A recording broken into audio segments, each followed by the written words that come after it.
Sloppy Joes. In my mind, we had beef because you're the one that stopped talking to me. Worst fear is everyone I love will leave. Got a real bad case of separation anxiety. In my mind, we had beef. Had to check my ego at the door ASAP. Realized it was more about you than it was me. Lost the love of your life to a terminal disease. God's got a way of bringing his toughest soldiers to their knees. In my mind, we had beef. In the past, we hung out every single week. Hiking, going out to eat, scoping out the local poetry scene. Then, you cut me off. Cold turkey. In my mind, we had beef. In the past, you used to be easy to reach. In the past, I was the ghoster, not the ghostee. In the past, I could tell you anything. But when it was my turn for reciprocity, I was deprived of the opportunity. In my mind, we had beef. When I feel slighted, I start dissociating. When I feel slighted, I stop forgiving. When I feel slighted, my inner child switches places with me. But it's both of us that get into our feelings. When I feel slighted, I tap into all of the things: rage, depression, and negativity. In my mind, we had beef.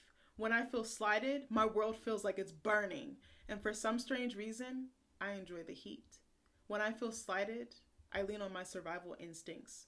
And although some of them stem from a place of toxicity, I pull them out of my toolbox, knowing full well they're unhealthy.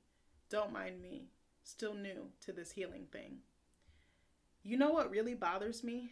When you're eating a sandwich and the bread starts sliding. Grief is similar because it can be so fucking sloppy. How do we become strangers so easily? Of the mindset that communication is a two-way street. Always believe that friends were family. You know what really bothers me? When you're eating a sandwich and the bread starts sliding. Grief is similar because it can be so fucking sloppy.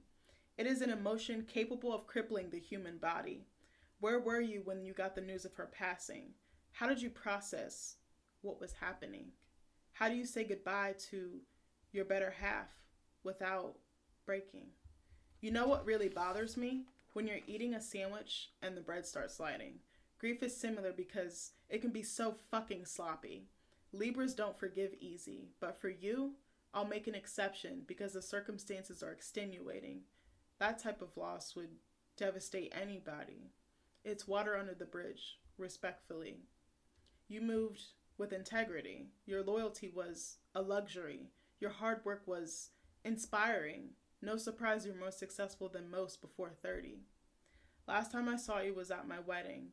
You had a new woman on your arm, and that was shocking because I hadn't expected you to move on so quickly. But whatever decision you make, I'm co-signing. Good to see you smile again, even if it's only temporary. I'm sorry you lost the woman of your dreams, that the cancer spread before you could get down on one knee, that you two didn't get to go house hunting, that you two didn't get the chance to start a family. I'm sorry you lost the woman of your dreams. I'm sorry Adara never got to open her bakery.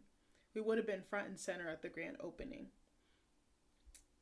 I'm sorry for holding on to resentment that was self-serving. It was hella inconsiderate of me. I'm sorry you lost the woman of your dreams. I'm sorry I waited 4 years to speak my piece. That you threw yourself into work to quiet the flood of core memories that you felt like you had to avoid. Me.